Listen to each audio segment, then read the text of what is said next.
How's it going, everybody? Andrew Zarian here, Wrestling Observer Live. We're here every day, Monday through Friday, 3 p.m. Eastern, 1 p.m. on Saturdays with Jim Valley, and Sundays with me. I'm back. Happy Sunday, everybody. It was a beautiful summer vacation for me, a summer break. I needed a summer break. I think we're going to do this moving forward, where in the summers I'll take some time off so I could recalibrate. After 15 years of doing this, listen, I don't know how Dave and Brian have done it all these years. I needed a little break. I needed like 2 months off. Josh Nason did an unbelievable job over the last couple months. Big thank you to him. I loved listening to him on the show. He was excellent.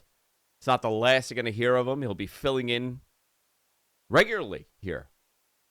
He'll be doing it at least once a month because I think he did a tremendous job. He should continue doing it. But it was a lot of fun this summer. A lot happened in pro wrestling this summer. A lot of unexpected stuff. A lot of people ask me, did you keep up with wrestling? Of course I did. Even if I didn't want to, even if I really want, I can, because it engulfs my life. Between my boys' group chat and my kids. My daughter is a huge wrestling fan now. My son, too. It's really nice to see their perspective and not have to talk about it. You know, it was kind of like a realignment for me. I said it on Mat Men when we came back on Friday.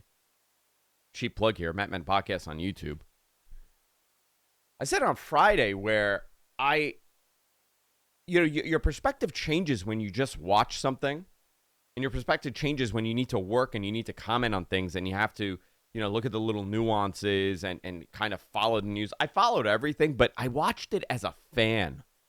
And it reinvigorated my enjoyment of pro wrestling. We're gonna do something different here. We're gonna talk about some of the things that happened over the summer that I had information on that I didn't speak about. And then we're gonna go into everything else here. Wrestling Observer Live here on Sports Byline. We'll be back right after this. Wrestling Observer Live here on Sports Byline. You know what? I hit that first 2 minutes. The guys at Sports Byline are patting my back here. They're like, wow, you've been rusty. I have been. I did a test show. I did Mat Men. I was rusty. First time in 15 years I took off from the radio, from podcasting, from any kind of broadcasting. My voice is a little higher. I gotta, what is it? You gotta have the hot lemon, right? The hot lemon and the tea. My interns aren't in. Sunday, they're off. But I wanted to touch on some of the things that happened over the summer, and I'm going to bring my producer here, MG, because he continued his social campaigns, and he continued running the Mat Men accounts, and continued doing everything here, which was nice. But a lot of moving parts this summer. Before we go into current stuff, I wanted to just touch on a couple things that happened. One big one being the ESPN deal with WWE. This is something that WWE has always wanted to infiltrate ESPN, that ESPN ecosystem of content between Sports Center and everything else that they're doing. They've always wanted to be a part of that. Now they are. You grew up watching wrestling, almost a decade before me. Did you see them going to ESPN? Like, this has always been something that's been discussed, right? Like how either WWE will never be on ESPN because it's not a real sport. I'm using hand quotes here when I say that. Or it's been ESPN doesn't want them. Or it's been this is the only thing that WWE has ever wanted was to be on ESPN. It was interesting seeing the conversation around this. But what do you make of it?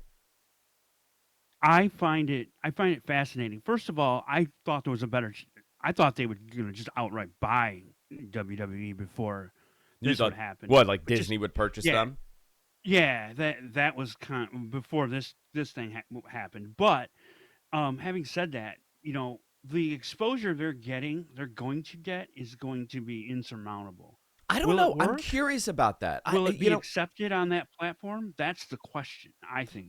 I spoke to someone at at WWE, and they called, I got a call when this was happening. They didn't realize I was on break, and it doesn't matter to them. But they just wanted to, talk to me about it. And the conversation I was having was, do you guys think this is going to create a boom of sorts, right? Because it's a very different market from being on a Peacock or being on your own WWE network or being on, terrestrial TV, linear television. This is very different because the ESPN ecosystem consists of, it's your exact demo. You're not in an ecosystem where you have, wrestling and then you have The Office. You are in a very specific ecosystem with the exact demo that you're catering your product to, and that's men 18 to 42. Will this change anything? I don't know. I don't know what the answer there is, because when you look at TV rights and pay-per-view buys, and you're looking at PLEs versus PPVs, and we're going to see this with AEW as well, because we're going to talk about this deal that got announced with Max, that got finalized, I should say. The deal was announced prior, but it got finalized this week. I don't know if this means they're going to garner a larger PLE audience. I think what it is more than anything else is that they're tapping into a great ad revenue center here with ESPN, because it's advertisers that are advertising for their exact demo. You don't have ad buyers like, a lot of, I'm going to give you a little peek behind the fourth wall. It doesn't matter how great your content is. It doesn't matter how great of a radio personality you are, or a great a TV show, a drama, a comedy, a sports-centric, sports-based product. It comes down to your sales team being able to sell ads and how many ads they could sell versus how much they're paying you. WWE on Fox was a success. Forget about, I know a lot of people imagined they'd get 4 to 5 million people a week on Fox. That's going based on my ECW signs. See, I said something bad about WWE here, and the signs are falling. They've infiltrated this studio here, the Wrestling Observer East Studios here in New York. I don't know. And really, it's going to come down to the sales team. And actually, ESPN, they are totally equipped for this. So is it going to be a success? Yeah, I'm sure it's going to be a great partnership, and they're going to talk about this like it's the greatest thing ever. Very interesting stuff here. I think this is a positive for WWE. I don't know what this means for ESPN. We're going to see with WrestlePalooza. Talk about ECW. Still, this brand, the brand that will never die in professional wrestling. You had AEW at the 2300 Arena. That was a ECW Love Fest, obviously. You have WWE running that building. You have WrestlePalooza back. Paul Heyman's all over TV. Rob Van Dam's having babies. Taz got honored. A lot of ECW still happening here. But this is a very interesting time for pro wrestling. I think the WWE deal is very interesting. A lot of the other conversation here is the international rights and international access and how that's going to go for them. They are not. These stadium shows are going to become more and more. The international shows are going to become more and more. This is a global product. This is not Vince McMahon's WWE anymore. And that was another conversation I had over the break, because we were talking about this direct competition, counter programming. Everything AEW is doing, all the PLEs are being counter programmed. Which, listen, to the fans, it's terrible. Nobody should be rooting for this. If you're a pro wrestling fan, if you're a WWE fan, it doesn't matter. If you're an AEW fan and exclusively that, it doesn't matter to you, because you're the 180,000 people that are going to order that pay-per-view, or 120, whatever that number is, right? Let's say it's 100,000 diehards. They're going to order that anyway. It's not about you. It's about allowing somebody to discover the content, discoverability. And that's harder when you have a competing product going up against you that's larger and bigger and more established than you. And listen, it's not about hurting the pay-per-view. It's about hurting the next TV rights deal that comes up. Diminished return. If you counter-program everything they're doing and you're taking about 10 points off the top, or 20% of the viewership there off the top, that's a detrimental takeaway from their viewership. It's not going to matter to the fans. They're still going to talk about it, that 20,000, 30,000, but you want to see year-over-year growth. You want to see some sort of stability. You don't want to see a decline. And that's what WWE is manufacturing here, if you take away the audience. Now, there is the other argument that the last time they attempted this, with Saturday night's main event and that NXT show, it was a detriment to WWE. Around the same time that ESPN conversation was happening, and the PLEs are no longer on Peacock, and Saturday night's main event is no longer on NBC because that number was very low.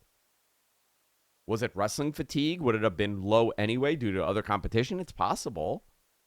But, me as a fan, after watching for 4 hours, do I really want to turn on another show and watch another show for 3 hours or 2.5? I don't know. I don't know because I'm a very different demo as a 41-year-old. I don't have it in me anymore. I don't have. It's fatigue. I don't think a lot of people have it, but some will, and they'll be happy and they'll scream about how okay this is because it doesn't matter. We're going into a very interesting time here. We're going into a very interesting WWE. This is not the same WWE. I mean, even from the beginning of the summer to now, we've seen changes here. And AEW had a great summer. I mean, the TV was good. I enjoyed the pay-per-views. All In was a great pay-per-view. Forbidden Door was a blast. Even with the injuries, I mean, everybody came out and put on a tremendous show. And now they're AEW's going into a season where Will Ospreay's gone. He's hurt. Swerve is hurt. Kenny Omega's hurt. And now they got to create, new upcoming wrestlers that people are interested in, which they have been. We're going to talk about that. I think this Takeshita stuff with Okada is fantastic. This and a whole lot more, and AJ Lee's return when we come back. Wrestling Observer Live here on Sports Byline. Stay tuned. Wrestling Observer Live here on Sports Byline. Let's talk about this big night for WWE on Friday. In the making for a very long time. AJ Lee makes her WWE return on SmackDown. They were in Chicago at the Rosemont Horizon, right? The Allstate Arena. Legendary building. That crowd was hot for that show. Opened up with John Cena. Ended with AJ Lee. What year is this? We're back in what, 2011? 2011. Yeah, 2011-ish. 2010. It was nice. It was a big moment for them. So pretty much what happened here, the highlights from the show, and then we'll go into it. AJ Styles' promo was interrupted by Sami Zayn. John Cena's promo was interrupted by Sami Zayn, who asked Cena if he could bring back the United States Open Challenge. This was nice. I really enjoyed this promo. They actually had a great match. I really enjoyed the match between Sami Zayn and John Cena. It was so many false finishes. John Cena started doing moves that don't belong to him, like a spear. Did you see that? It was the lightest spear I've ever seen happen. Yeah. Is that going to be his thing? Pay homage to all the people he's worked with? All the people he's worked. I guess maybe. I mean, he has a lot of moves he could do. It ended with a no contest when Brock Lesnar came and essentially murdered both of them. I knew from the beginning that's how that segment was ending. I goes, this is a great match, but Lesnar's showing up. You know where they're going. Yeah. That was it was actually, I really enjoyed it. Sami Zayn is so incredible. What a great, I mean, everything about him, he's always been good, but the fact that, he's having these matches at this level, and this guy took a beating his entire career. You know what he's nice? You know what he's like? You know what he reminds me of? He's a nice piece of duct tape. Something's a little broken, or you need to repair something for a minute, you can just throw Sami Zayn in. And it works every time. It was good. Aleister Black defeated Damian Priest. The battle of the spooky guys. Damian's a spooky guy. Yes. He's a big boy. I got to tell you, nicest guy ever. Don't believe what the internet tells you or TV tells you. He's a nice guy. Julia defeated Mission via pinfall to retain the U.S. Championship. Seth Rollins, Becky Lynch, CM Punk, AJ was the closing segment here, and this was a big deal. Becky Lynch came out to a bunch of boos. Pretty much what happens here. That crowd was was hot. The crowd was hot. No, that Chicago crowd was great. God. They loved it. Seth is in the crowd as Becky's in the ring, and Seth is doing his, Seth Rollins ridiculous over the top stuff, which by the way I don't like. I don't like the over the top stuff. Take it seriously. I get that that's the character, but I'm not crazy about it. She comes out. She calls out CM Punk. CM Punk comes out to a big reaction. Lynch is confronting Punk. Starts yelling at her. I'm sorry. She starts yelling at him. Hits him. He says, starts teasing in the ring. Like, who am I going to bring out? Am I going to bring out Rhea Ripley to beat you up? Am I going to bring up this one, that one? Bailey. Bailey. He exits the ring. He says he doesn't put his hands on a lady, but he knows someone that will. And here the music hits. Light it up. Here comes AJ Lee. The internet exploded. It was. It's funny because I'm watching my kids, right? My kids don't know who she is. Right. Like they don't because they're too young. They were born far after she left. And they're like, who is this? I'm like, that's CM Punk's wife. And you know what their first reaction was? CM Punk has a wife? That cranky guy is married to somebody? That was the biggest spoiler for them. So she comes out, huge reaction. She's skipping down to the ring in her old gear. Immediately hits almost Lynch looks with the a same. Looks the same. Looks she looks incredible. Her abs are unnatural. Chiseled out of stone. Right. Chiseled out of stone. Mm. She looked great. She does a Luthez takedown on Lynch. She goes out of the ring. They celebrate in the ring. Punk and Lee are hugging. They're celebrating the show. She picks up Lynch's title and starts skipping around the ring with it. This was a really good closing moment for this show. They on that extra segment they released after the show went off the air, they released it, and I don't know if you saw it, but I saw that one. Yeah, she took the title with her, so I don't know if that's gonna be part of the storyline. I don't know, or if it was just for the show. I don't know, but this is a big. Yeah, go ahead. Yeah. So this actually, the way they did this, I thought was almost perfect, and the way they did it, it actually reminded me of how Punk debuted in AEW, where it was a worst kept secret going. Yeah. You know she's coming, but until you actually see her, you can't believe it. That was the same thing how Punk was when Punk debuted. It's interesting because I knew from, not that I knew, someone told me, but I just had, just that gut feeling that she will show up. Now that he's there and it's a love fest, she will return because, she didn't want to leave. She left because of the circumstances. It's not like she, her contract ended and she was on, oh, do I want to continue doing this? She had tremendous love for pro wrestling. Yeah, and she retired, right? Yeah. Yeah, she retired. Walked away from her contract. Walked away. She was done. Yeah. And I understand that. But, and the interesting thing is, she missed out on that entire boom period. Which she was almost indirectly, maybe directly responsible for it happening. Her last match was AJ and Paige teamed together to defeat the Bella Twins at WrestleMania 31. That was her last Wednesday match. She retired. Yep. Yeah, so that after, yep. No, she may have wrestled. I want to say she wrestled on the Raw after. Let me see. Could be wrong about that. What is it? Cage what? I want to see her last matches. Cage match.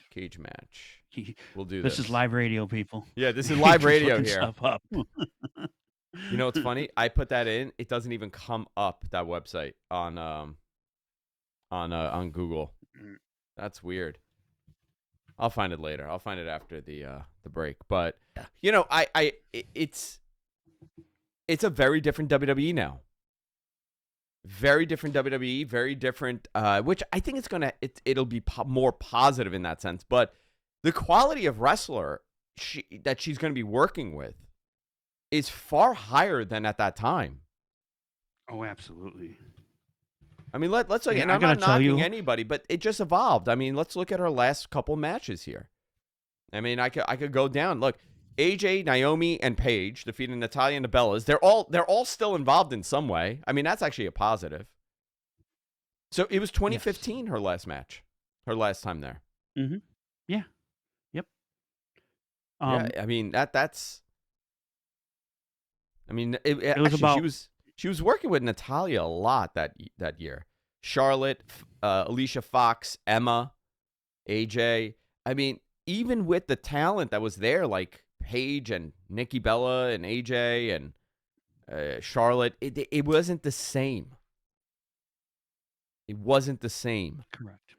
She was wrestling Cameron regularly in 2014. And I'm not knocking anybody, you know. AJ and Tamina Snuka versus the Funkadactyls. Riveting TV. Natalya and her were in a big feud in 2013. It seems like a totally different company now. A lot of Brie Bella and Nikki. Yeah. They didn't. I mean, look at the depth. There's no depth to the roster. I mean, Caitlyn was there and she was good. She had a great look. I mean, I've gone through 2 years of her matches, and it's Caitlyn, it's the Bellas, it's Tamina she worked with. This was a lot of that, like, and all those matches were about 2 and 3 minutes long. There was a few that were longer, but for most part, they were very, very quick matches. WWE Divas title, AJ Lee, Eve Torres, Caitlyn. Divas Championship triple threat, Eve Torres, AJ Lee, Layla. Very interesting. So, listen, this is, and I'm sure for her, this is going to be a blast. The quality of talent that exists on that roster is unbelievable. We're going to see it all, but you know what we're seeing first? CM Punk and AJ Lee versus Seth Rollins and Becky Lynch. By the way, can I mention one thing before you go into that? I thought AJ Lee's worked punches when after she hit the Tez press on her and started punching, I thought they looked really good.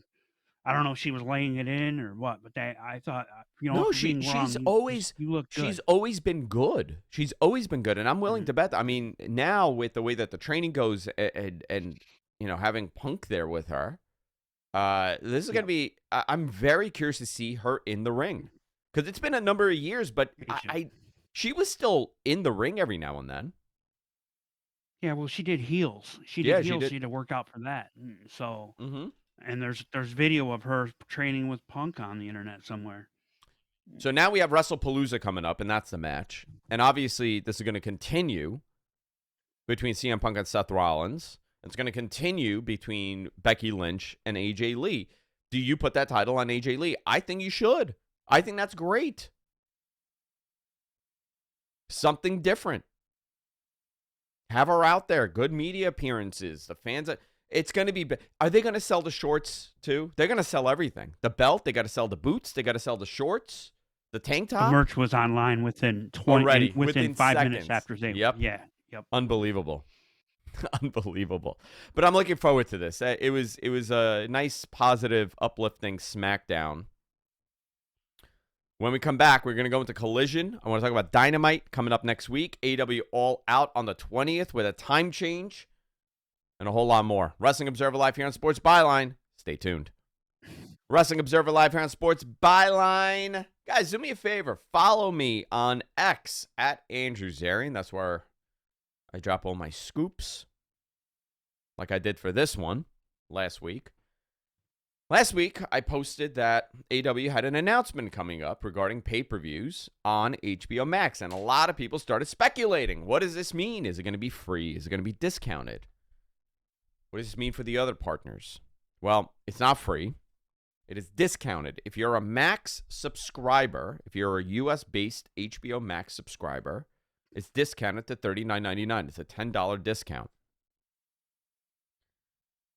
You could still order the pay-per-view on all their other partners, their content partners like Amazon Prime, YouTube, PPV.com, and linear pay-per-view providers. So you don't need to have a Max subscription. A lot of people were confused, and I kept saying, I'm like, it's still available to everybody else, but the messages were, so not only am I paying $40, I'm also paying whatever for Max. I'm like, yes, if you're already a Max subscriber and you choose to order the pay-per-view on Max. You don't have to. There's no gun again to your head. You could order wherever you want to order it. But I do not believe they are going to be advertising any of the other platforms that they're on television. Why would they? They want you going to Max. I'm sure they have a better revenue split on Max. For people who don't know, the revenue that you get from the pay-per-view, for the pay-per-view of $50 is split between the provider and you. So either it's a 60-40 split or in your favor or their favor, or it's a 50-50 split. It depends on the provider. It depends on the deal that you cut. So you're not making all that money, but they make a ton of money from the pay-per-views. The other thing is you can't undercut your other content partners by giving this away for free on Max for Max subscribers. You have to offer something. It's not like what WWE did here. So it's very interesting. I'm curious about this and what this means. Now, I also want to touch on the fact that this, all summer long, I've gotten asked this question about Max viewership numbers. Who knows the number? Who doesn't know the number? What is the number? I get in. I mean, listen, my timeline blows up every time I say this, but they do not have 500,000 unique eyeballs watching on Max for their Dynamites. I know there's math that have been formulas that have been created, but it's not accurate. Do I know the numbers personally? No, I don't know the number. Do people know the number? I would say yes, people do know the number, and they're not going to release the number, the people that do know it. So, is that a bad thing? Is that a good thing? It doesn't really matter. Now, does it? Does it really matter for your enjoyment of the show? No. It only matters to the advertisers, and it matters to the ad buyers and the ad sellers. That's who it matters to. Obviously, that you want them to do well if you're a fan of the product so they continue growing. But I don't think it's a positive when these I'm not, I guess, make-believe, numbers are put out there with nobody will, I will say this, there's nobody that covers this that can confirm that number, okay? There's nobody that will be able to do that. If they are telling you that they have confirmed this number, I don't know. I'm not saying that they're lying. I don't know what kind of math they're doing, because the math that I'm using is not mathing.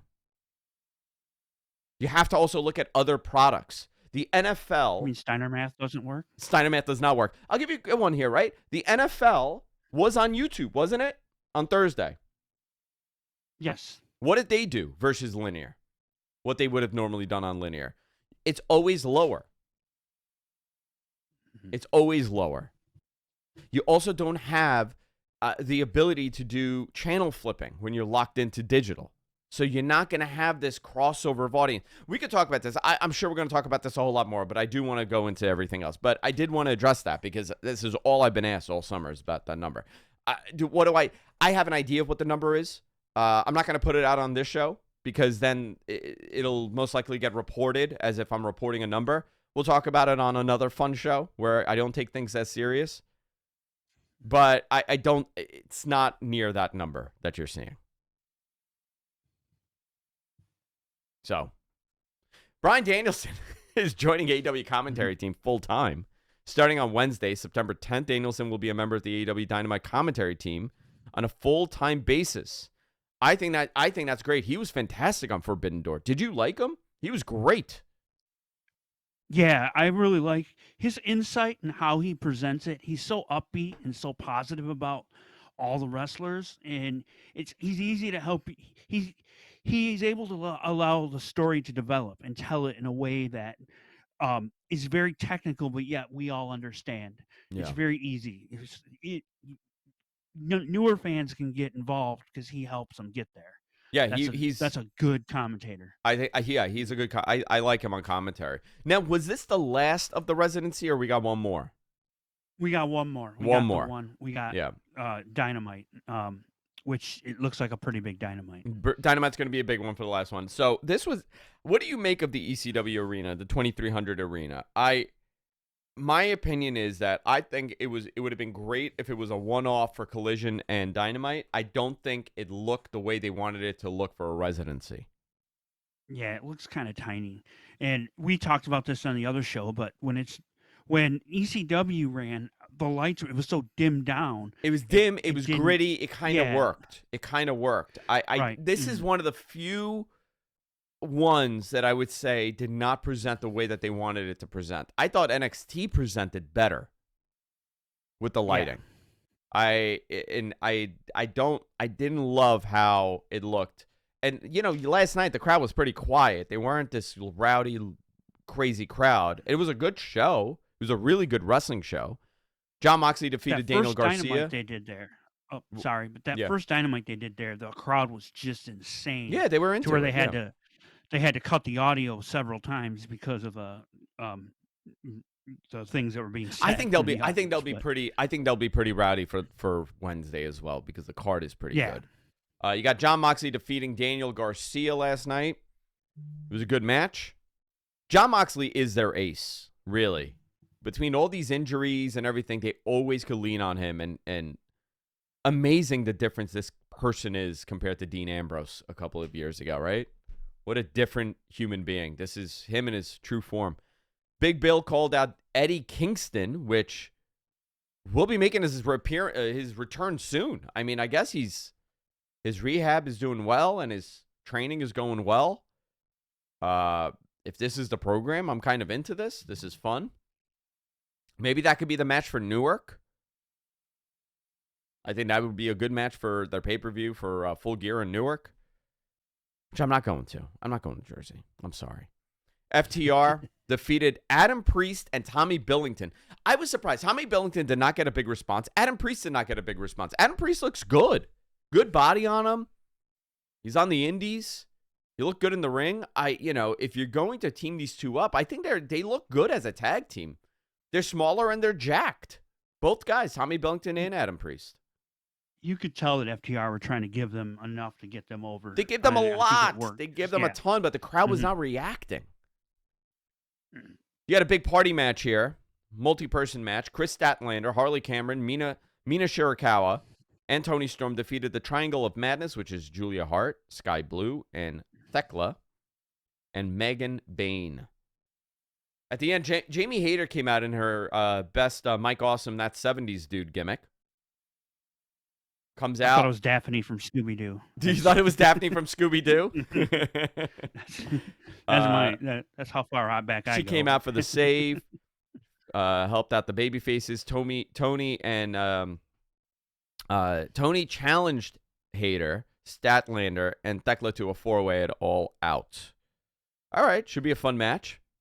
Kyle Fletcher comes out. Big star energy on Kyle Fletcher. He challenged Adam Page for the AEW title at All Out in a really, great promo. That match is going to cook. Really good promo. I really enjoy this, and I thought the last couple things that happened on the show were really well done. Kyle Fletcher comes out, challenges Adam Page, AEW World Championship, All Out. You got the TV title, you got the TV champion, and you got the World Champion in a match. Perfect, right? Old school wrestling. Great. Then you had Takeshita come out. Takeshita, and it seems like the match is going to be Takeshita and Okada at All Out. Yes, thank you. Is it a little early? Yes, I think it's a little early. But, looking at the situation that they have on hand here with the injuries, I think this is a great match. Yeah. I think this is fine. I'm into this. So, Takeshita turning babyface? Maybe.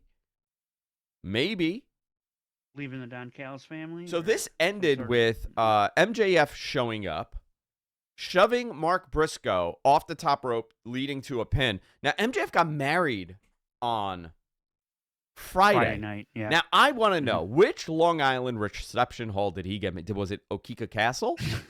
Was it Jericho Terrace? Was it Westbury Manor? Was it the Chateaubriand? I know every one of these venues. Okay, I can list them on and on. Fox Hollow Country Club. I'm gonna guess it was none of them. Was it the Country Club in Plainview, Long Island? My wife worked at that country club. You don't think it was any of them? You don't think he got married on Long Island? I'm thinking it would have been a little more private. What do you mean? Those are private reception halls. I saw some pictures. I saw the walls. I saw the color. I think I know where it was. Congratulations to MJF, by the way. And Alicia Hittau. Oh, Alicia. Yeah, of course, Alicia. Of course, his wife as well. Alicia as well. Happy for both of them.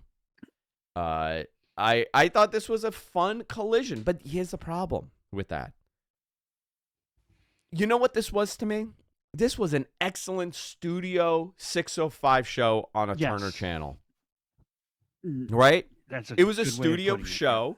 It looked like a studio show. It was a fun studio show. You had, up and coming young baby faces show up on. I thought when I saw Adam Priest and Tommy Belton against FTR, I'm like, oh my God, this is right out of NWA. Yeah, it did feel like an 80s.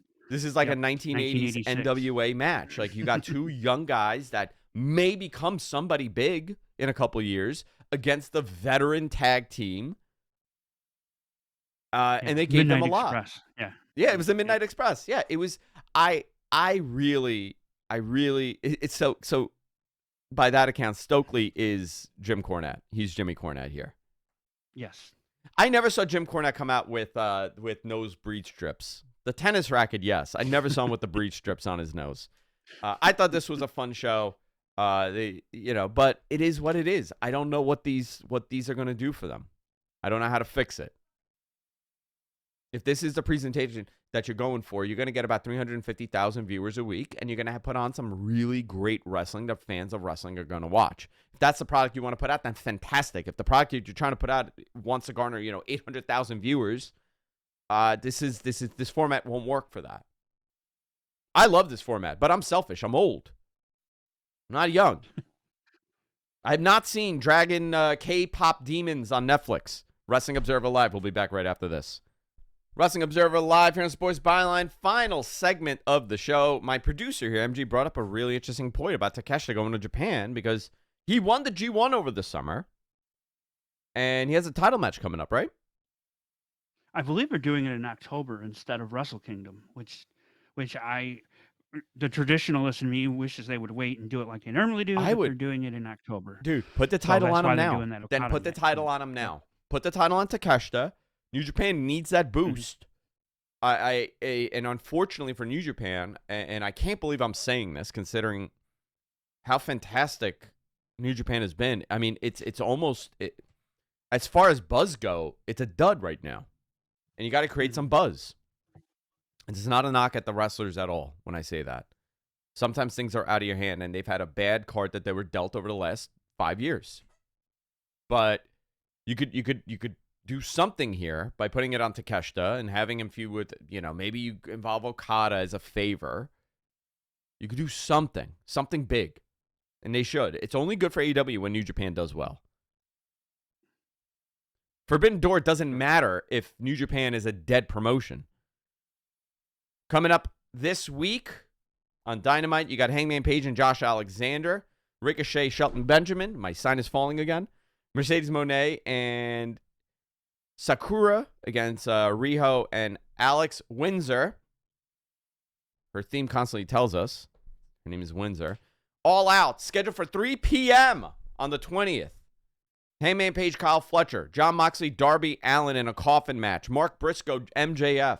TBS champion Mercedes Moné against Riho. Tony Storm, Chris Statlander, Jamie Hayter against the Triangle of Madness, and I'm sure a whole lot more. That's a four-way. That's actually a four-way. It's a four-way. I'm sorry. And it's a four-way. My apologies. Four-way. Also, you have AAA Worlds Collide from Las Vegas on the 12th, 10 p.m. start. We're out of time, though. We'll see you all next time on Wrestling Observer Live. Bye-bye, everybody.